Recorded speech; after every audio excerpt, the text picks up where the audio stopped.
शाम का वक्त था। हवाओं में ठंडक घुल चुकी थी। अरे राधिका, फिर से तू वही सब्जी बना रही है। जरा कुछ चटपटा बनाना नहीं आता क्या तुझे? पूरा दिन रसोई में रहती है लेकिन खाने में मजा ही नहीं आता। ना जाने कैसे धीरे धीरे काम करती है। ये नहीं कि जल्दी जल्दी हाथ चलाए। ऊपर से कुछ ज्यादा बनाना भी नहीं जानती। एक अपनी पड़ोसन शर्माज की बहू रोज तरह तरह की चीजें बनाकर अपनी सास को खिलाती है, और एक ये है मेरी बहू जो बस टिंडे और तोरी ही खिलाती है। तभी राधा अंदर से बोल पड़ी, माँ जी, आज तो मैंने प्याज के पकौड़े का मन बनाया था। सोचा शाम के स्नैक्स में सबको गर्मा गर्म पकौड़े बनाकर खिलाऊंगी। पकौड़े? और कुछ मत बनाना चाहनी हो तू। अरे बाजार जैसे कुछ बढ़िया बढ़िया चाट पकवान बाजार में मिलते हैं, वैसा कुछ अच्छा सा बना। पर रहने दे, तेरे बस की ना ये सब बनाना, समझी? इससे तो अच्छा होता मैं भी शर्मा जी की तरह शहर की कोई बहू लाती। आज वो भी मुझे बढ़िया बढ़िया डिश बनाकर खिलाती। पता है, कभी वो अपनी सास को पाव भाजी, कभी आलू टिक्की, कभी चाट, और ना जाने क्या क्या बनाकर खिलाती है। इतना कहकर सासू माँ चुप हो गई और राधिका के चेहरे पर हल्की उदासी छा गई। दरअसल राधिका एक छोटे से गांव से शादी कर शहर में आई थी, इसलिए उसकी सास उसे हमेशा पड़ोसन की बनाई डिशेस के ताने देती रहती थी। अपनी सास के तानों से उसका मन भर आता है और वो सोचती है, हाँ, लगता है माँ जी को अपने हाथों का वो हुनर दिखाना पड़ेगा जिसकी मेरे मायके में सभी खूब तारीफ करते थे, स्पेशली मेरी बनाई घर की टिक्की और चाट की, जो कि बाजार की टिक्की चाट को भी फेल कर देती थी। राधिका अपने ससुराल में हर चीज बड़े ही प्यार से बनाती थी, लेकिन उसकी सास उसमें कुछ न कुछ नुक्स निकाल ही लेती थी। लेकिन इस बार उसने मन बना लिया था कि वो भी अपने हाथों की बनी चाट और टिक्की सबको खिलाएगी। और फिर अगले दिन शाम को घर में रिश्तेदार आने वाले थे, यानी कि सासू माँ के देवर का परिवार। सासू माँ राधिका से बोली, राधिका, कल मेहमान आ रहे हैं, कुछ बढ़िया बना लेना ताकि लोग कहें कि शकुंतला की बहू भी कुछ जानती है। तू अपनी चाची सास को नहीं जानती। अगर तूने उसे कुछ बढ़िया सा बनाकर नहीं खिलाया ना, तो वो गांव में जाकर 100 बातें बनाएगी। समझ गई ना मैं क्या कहना चाहती हूँ? आप फिक्र मत कीजिए माँ जी। ये बोलकर राधिका मनी मन सोचने लगी, इस बार मैं सबको अपने स्वाद से जीत लूंगी।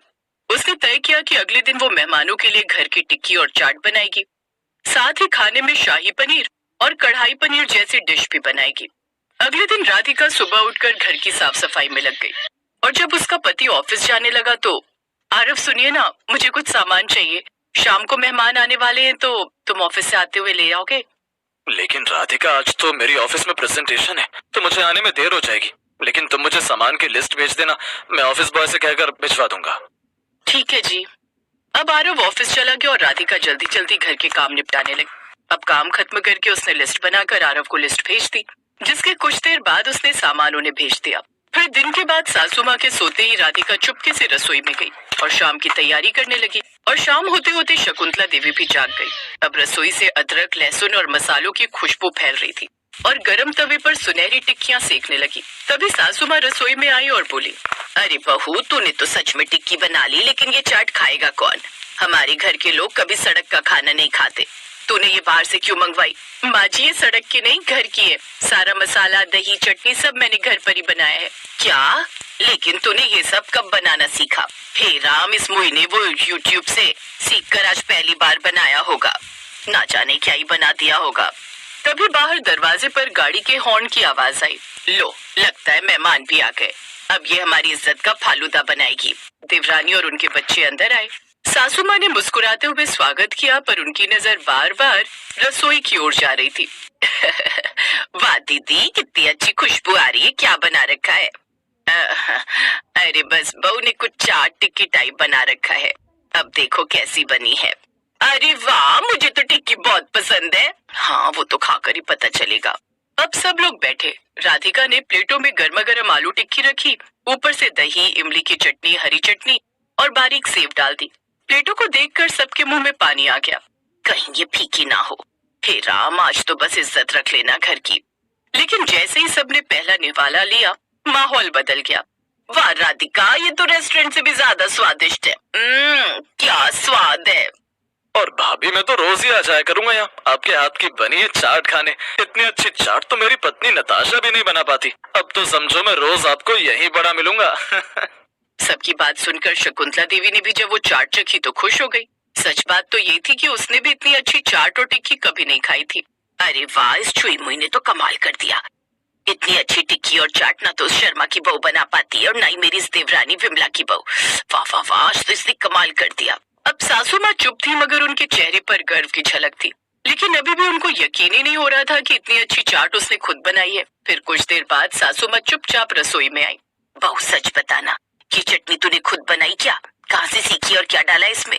जी माँ जी, खटाई के लिए थोड़ा सूखा आम, गुड़ और मसाले डाले हैं। बचपन में माँ सिखाती थी, उन्हीं से सीखी थी।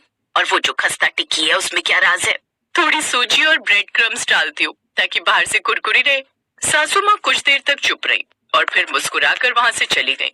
अब उसके हाथ की बनी टिक्की और चाट सबको पसंद आई, लेकिन राधिका नहीं जानती थी कि कभी उसके लिए मुसीबत बन जाए। क्योंकि मेहमान तो चले गए, लेकिन अब शकुंतला देवी उससे बार बार घर की बनी टिक्की और चाट बनाने की जिद करती। और पहले तो ये बस उसके और घर वालों तक ही सीमित था, लेकिन अब धीरे धीरे वो अपनी सहेलियों को भी बुलाने लगी। एक रोज पार्क में, अरे तुझे नहीं पता, ये चाट और टिक्की का जो स्वाद है ना, ओए होए होए होए।